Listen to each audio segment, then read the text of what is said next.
आपण बघत आहात AKP न्यूज मराठी, आपला आवाज आपली ताकद। सबस्क्राइब करा, शेअर करा, लाईक करा। AKP news Marathi. Nashik police आयुक्तालयातील अंबड पोलीस ठाणे हद्दीत घरफोडी झाल्याच्या घटना घडल्या होत्या। त्या अनुषंगाने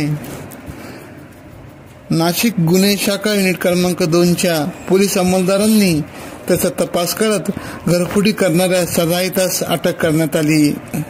कामतवाडा रोड अंबड येथे गुन्हे शाखा युनिट 2च्या पथकाने ही कारवाई केली।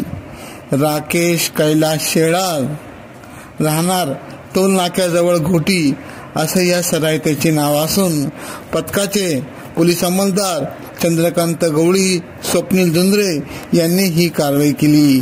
पथकाने सापळा रचून त्याला अटक केली। त्याच्याकडून अंबड परिसरामधील झालेल्या 3 घरफोडीचे गुन्हे उघडकीस आले आहे। AKP न्यूज साठी ब्युरो चीफ अनवर खान पठाण, नाशिक।